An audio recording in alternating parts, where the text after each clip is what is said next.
Welcome, Mark, to Metallium Pages. It's a great pleasure to talk with you about now AZ, this A2C under 42, and more things relating to metal world in general. So we'll start then by asking, how are you doing today? How is the band in the last couple years? Because your previous album was released in 2022 at the end of the pandemic, and now we have this new album.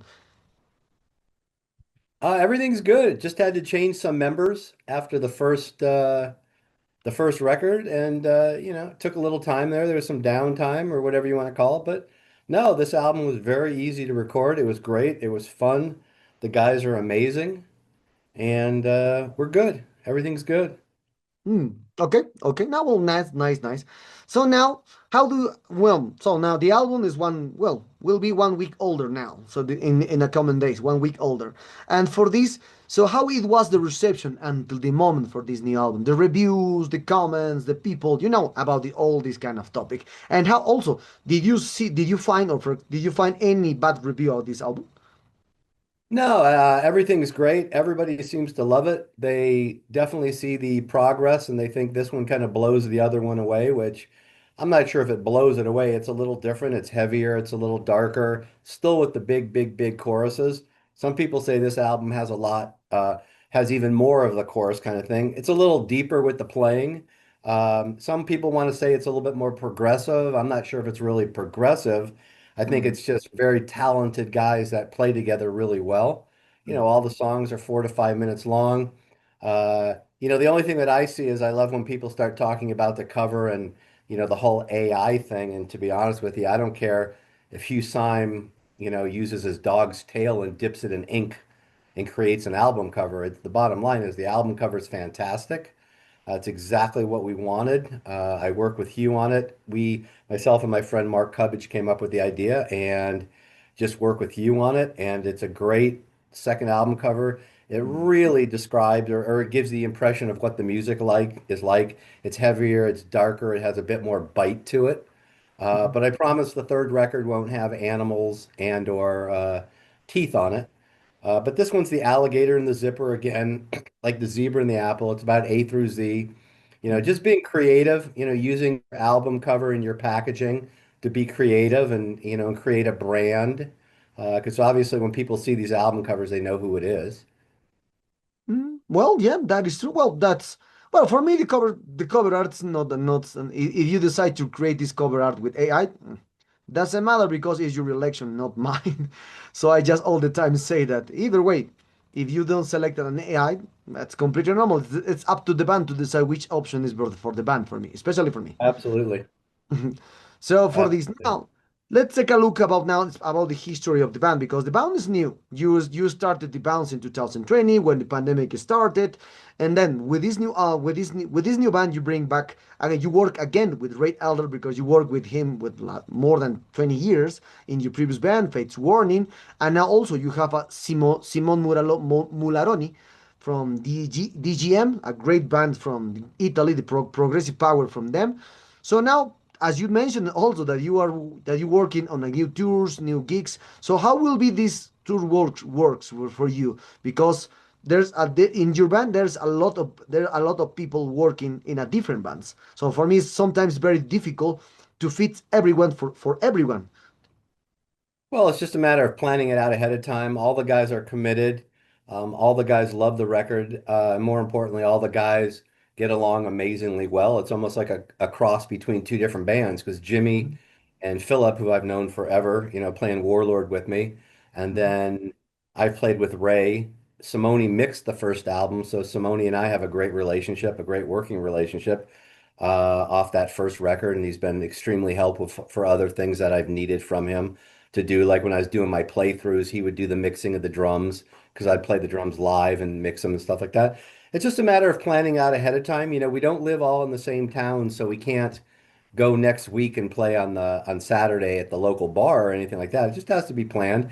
But for a band like this, you want to plan it. You want to do it right. You want to do it, in front of as many people as you can. And so we're working on putting a small tour together right now, looking as an opening slot for another band, which would be great. We're looking to get out in front of, a different kind of audience, more of an AOR rock kind of audience. people that might not have been exposed to the band, but you're playing with bands that are very song-oriented bands, so people can appreciate great choruses and big hooks. And that's kind of you want to branch out your brand and get it in front of other people. Oh, okay, okay. And now one thing that captured my attention from the both cover art, as you said it, is the concept to bring animals and a crocodile in the first one, then another animal on the first album. So why do you decide all this trying to relate the concept from AZ to with the animals in the cover art? For you, what is the special meaning for Well, it's to bring it's cover the animals? alligator and the zipper, so it's the A through Correct. Z. It just kind of happened. It wasn't consciously. The first album, I just gave Hugh the name of the band, and he came back. Hugh Syme came back with the album cover. That was his idea. So he started the ball rolling with Mhm. the animals and the apple, the zebra and the apple, which I thought was a brilliant album cover. Just Mhm. absolutely brilliant. The second one, myself and my friend Mark Cubbage were throwing around just names, anything with an A and a Z. We're just trying to come up with something. And we Mhm. kind of came up with the alligator and the zipper.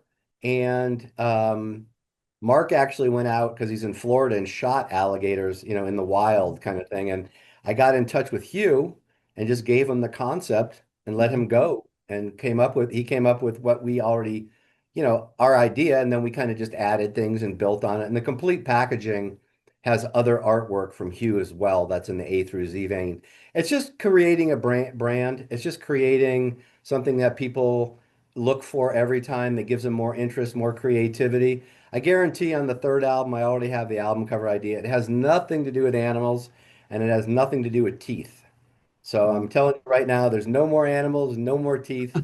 You never know though. The alligator might make an appearance somewhere, but just like the zebra and the ant, the zebra made an appearance on this album cover as well. It's just a theme, it's just like a TV show or like, when you see movies that have part one, part two, part three to the different movies, there's Mhm. certain things that tie it all together to make it cohesive.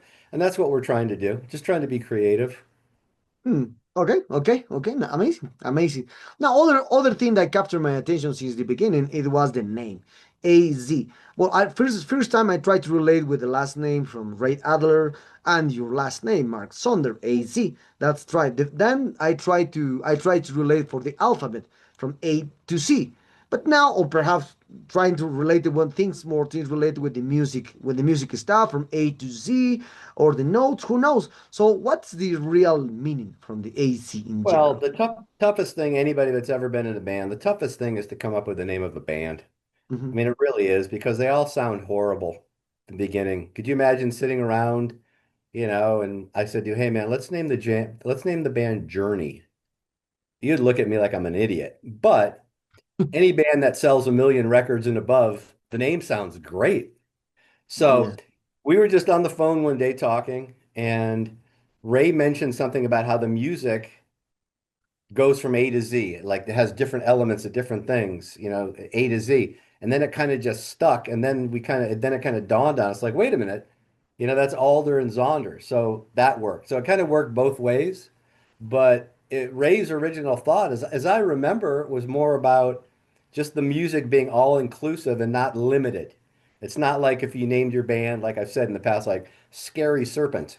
What would you could kind of figure out the style of the band, Mhm. especially if you had an album cover with some big snake, and everything, and some logo that you couldn't read, like which is really popular these days, then you would know. But the whole idea was that it's not limited to you. People don't just hear the name and dismiss it because, oh, that's going to be too heavy, or that's not going to be heavy enough, or whatever. So, yeah, that's how it came about.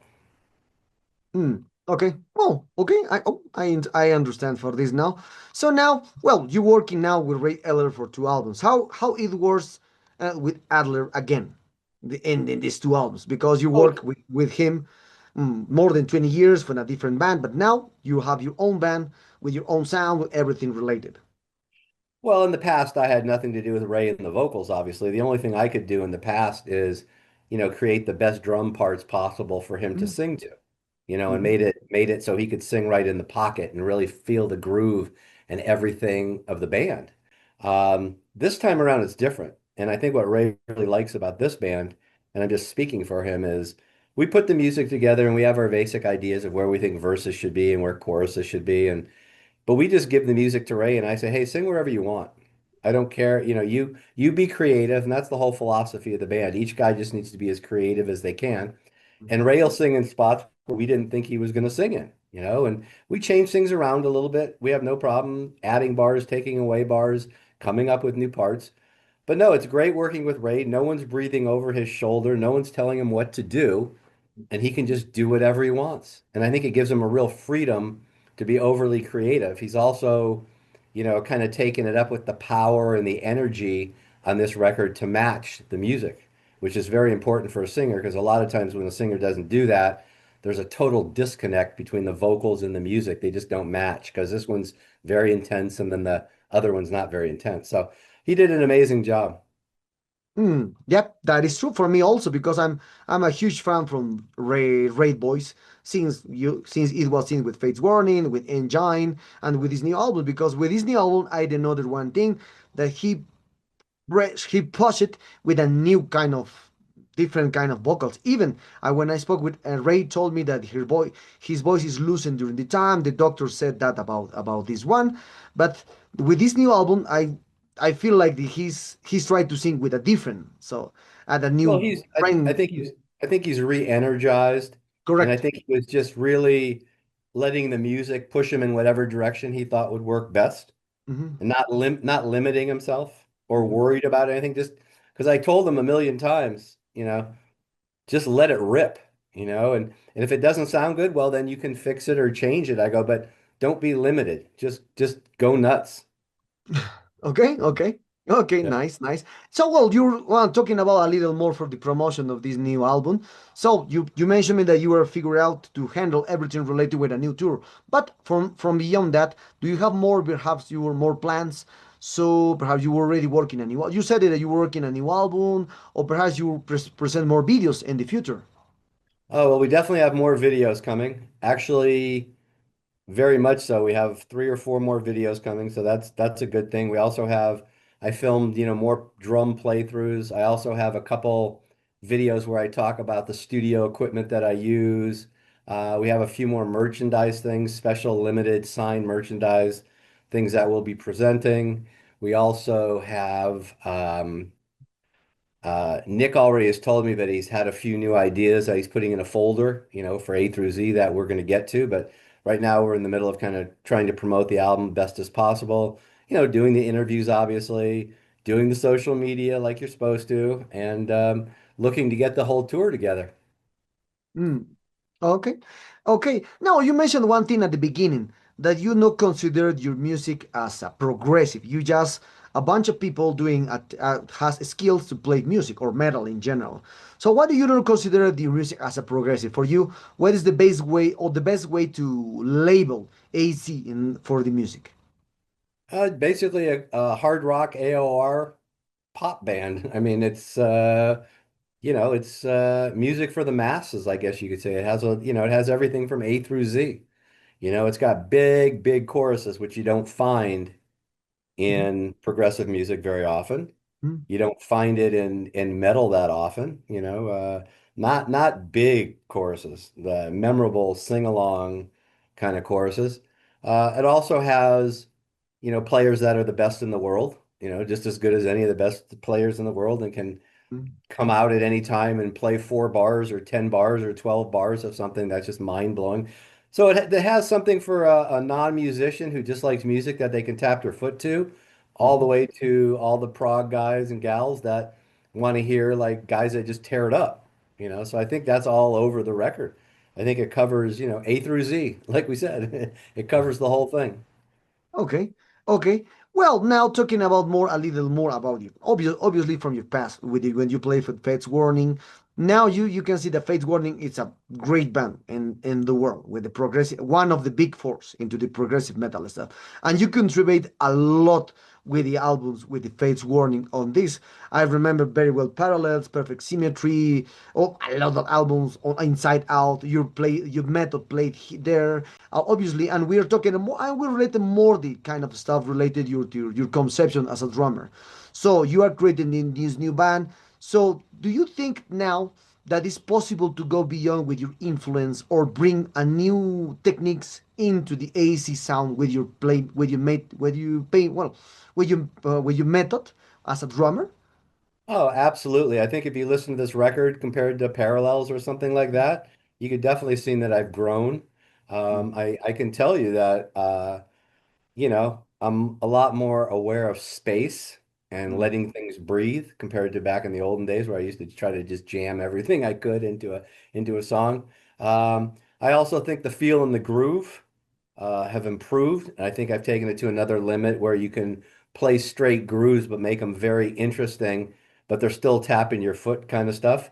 I also incorporate the electronics a little bit more. A lot of it has to do that I do whatever I want to do, and I'm my own critic and I'm my own person to critique things, saying, okay, this is not enough. As compared to when you play in a band, you have other people standing over your shoulder telling you, don't do this, don't do that, do this, that kind of thing. So, I mean, it's great. It's freeing. I think the best of me has come out, and I think this recording, without a doubt, is a great progression. I mean, I practice every day. I play every day. I try to be creative every day. I probably have over 450 over the years grooves and ideas that I've recorded. And I'm just constantly trying to expand creatively. So I mm, definitely think it comes out on this. I mean, you listen to that opening riff on the Remedy, and that's not a Parallels riff. That's a Mark Zonder 2025 riff, is what that is. mm. Okay, okay. And with this, well, with this opinion that you bring back, obviously new methods in your method in your method in the way you proceed with with your method. So for this one, so what's your opinion about now this all these new kind of musicians that appears on the world? You can see there is a super technical musicians in the drums with a lot of clean sound. It's not like because when you hear AC, you bring back this sound that for me for the real sound for the progressive metal stuff. But now you can see there's a thousand of musicians that play so well, so fast, so incredible. Now, not bad, not a lot of things. What's your opinion about this now? For some old people, they think that these all new musicians with a great techniques, so they're soulless. Well, what's one of the biggest bands in the world? AC/DC. Pretty Well, pretty straight. Pretty straight. The whole chops thing and everybody playing 100 miles an hour and all that kind of stuff. I'm not going to say it's worthless, mhm, but it's one part of what you should have in your toolbox, but it shouldn't be the only thing, and it really shouldn't be the main thing. Um, so many of these records that you hear are made in the studio. They're samples. They're cut to the grid. They're compressed and gated so they can trigger the samples and make them perfectly. They cut everything up and they auto tune and they do all this kind of stuff. Um, and then you never see the band play it live because they can't. Guys don't play kick drum patterns unless you're, Dave Lombardo or, Paul Bostaff at 220 beats per minute playing double bass that fast, that consistently. Um, Not a big fan. I think a lot of stuff that comes out today has no heart, it has no soul, it has no groove. There's no pocket. Like I always say, man, they couldn't find the pocket with a pair of pants. There's nothing that you can just find it. It's just not there. Um, Also, songwriting is an art. Songwriting just doesn't happen because you play the guitar and you know some chords. I think Philip Bino said it best when he goes, if it was that easy to write a hit song, everybody would be doing it. Okay. I think the songwriting is a big lack because everybody's putting more time and energy to see how fast they can play. So, not to sound like the old man on the porch, but it's not the school that I came from. The school that I came from was about the song, it was playing for the song. And yeah, we all have chops and we all have crazy stuff. And the idea that where I come from is you use that sparingly in the songs to create excitement. You just don't make the whole song that, one big blur of a bunch of drum stuff. I mean, it's to me, it's irritating. I like a pocket. I like a groove. I like something I can tap my foot to, but more importantly, I love a big chorus, a big hook. okay. Okay, well, that's interesting. And when I usually spoke with I just spoke with a lot of drummers around the world, and I ask this question. So when you record a new song with AC or independently with your products, I know that everything is not possible to record as a drummer because the digital has is a machine because it is a human touch different from the machine. for because when you try to record an apart from the drums, the digital aspect compress to a lot the sound of the human touch. That's completely normal. And for you, Yeah. when these kind of things happen for you, for example, which parts for you is the most difficult to record in a studio as a drummer? There's nothing difficult to record. Mhm. And please excuse me, but you're completely wrong. Oh, okay. Okay. No worries. Digital doesn't compress anything. Hmm. Okay. What digital does is take what you give it and keeps it in that form. Hmm. Not sure if you're old enough to remember tape machines, 2-inch tape machines.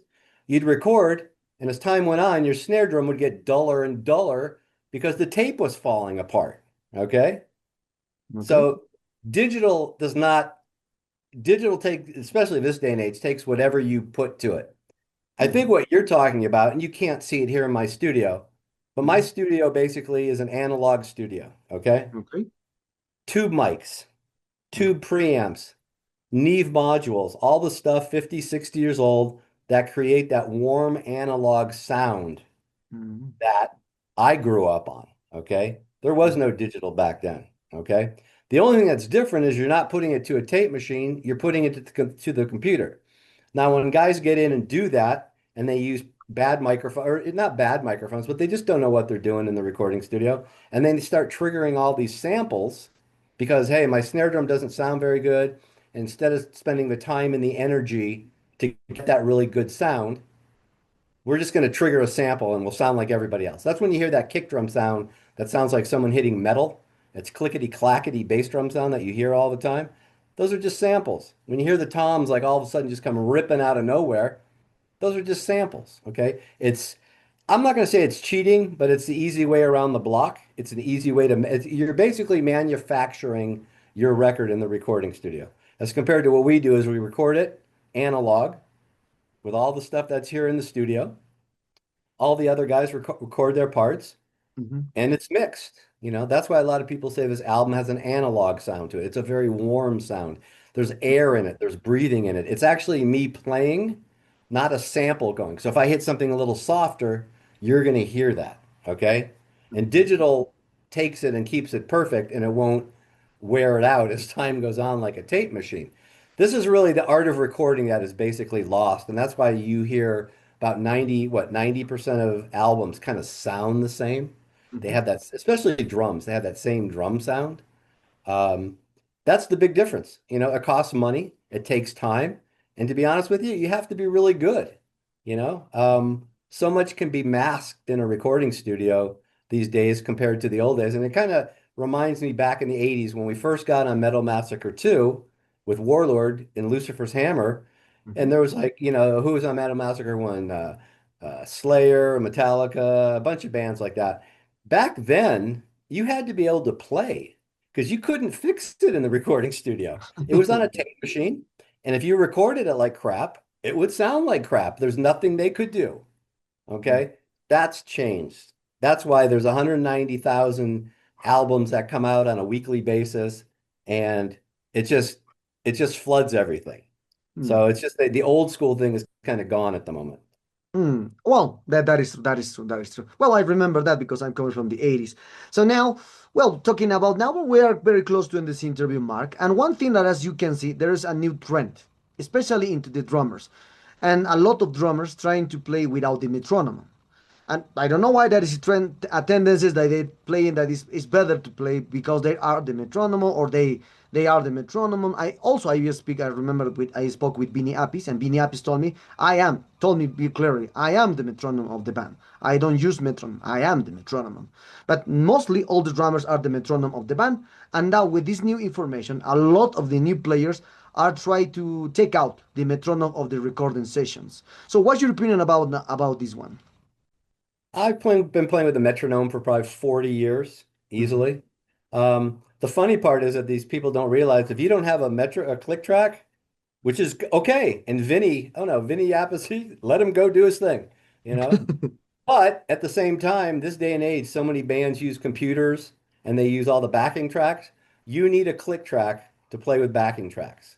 Mhm. So that's the way that is. So that makes a lot of people have to play with a click track because they have the backing. They have the backing tracks on a computer and they have to come in at a certain time and certain tempo. I've used it forever just because I don't sit there and study the click. It's been so many years. It's like having a percussionist Mhm. that's in my head. So instead of everybody, the usual thing of everybody playing to me and it's my responsibility to guide it, I have a percussionist that I'm playing to, and everybody follows me then. But I love it. I won't. I've been playing with a click live in every gig and every recording session for years and years and years. It's interesting though because the one thing I did that I didn't is I played with Chris and Pelletieri Mhm. at the Heavy Metal Hall of Fame, and we played like 3 or 4 songs, and we weren't playing to a click. We were just jamming, and it was Mhm. the first time I ever played without a click in a long like years. And everybody just kept telling me, man, your feel is unbelievable. Like where do you get that feel from? I think it's just all my years of playing to a click. It's just kind of in me. You hear it enough times and it's not loud, but I love playing with a click. Okay. Mhm. I don't nail it like every time. And there's a push and shove, and I can push and shove it all I want, but it's just great to have it there.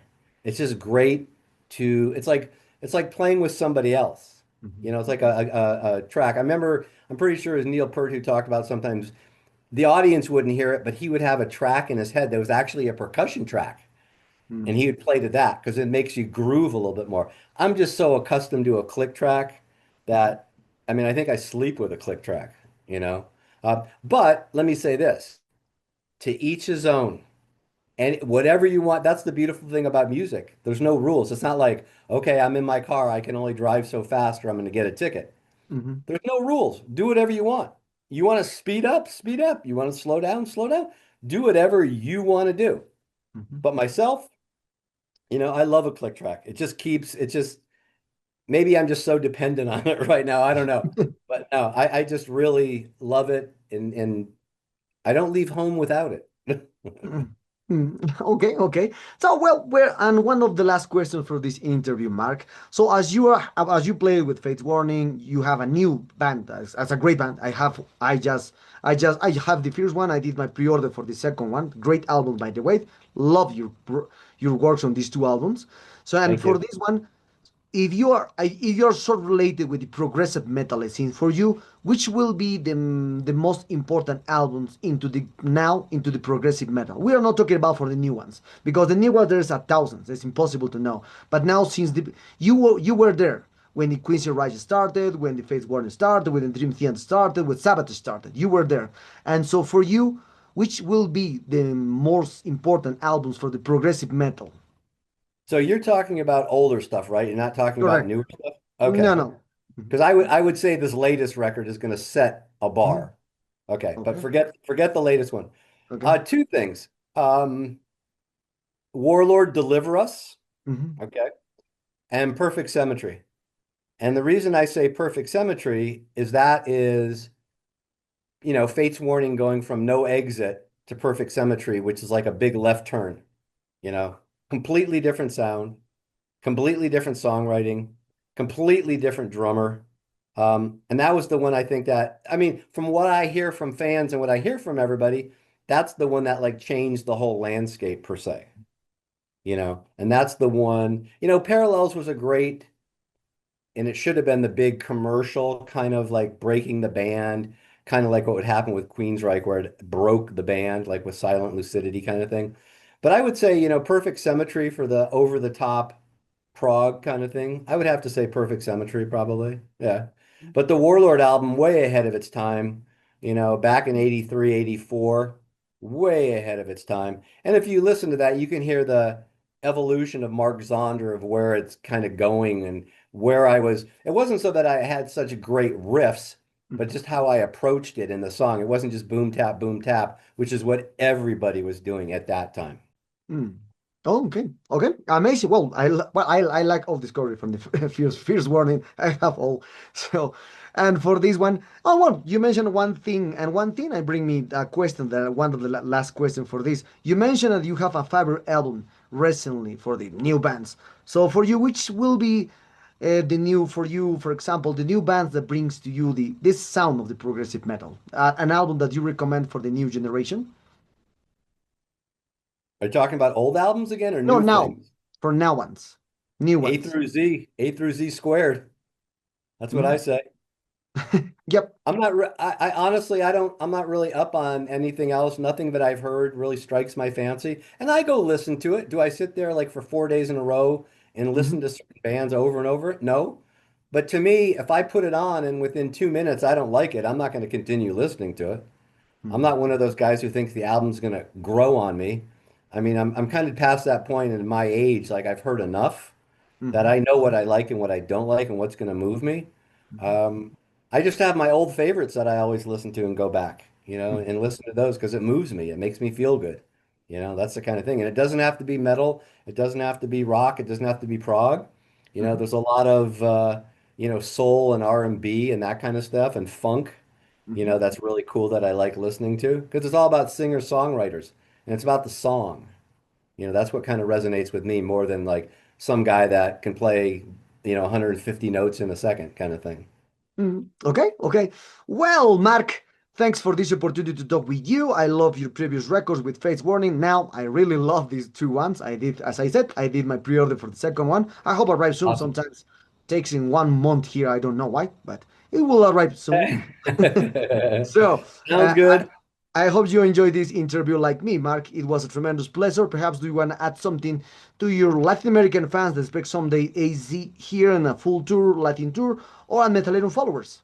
No, absolutely. Definitely working on it now. Any way I can get there would be great. Mhm. We're definitely trying as hard as we can to get out on the road, worldwide, So, and I definitely appreciate all the fans and I appreciate you taking the time to do the interview. If you need anything, just get in touch with me and I'll take care of it.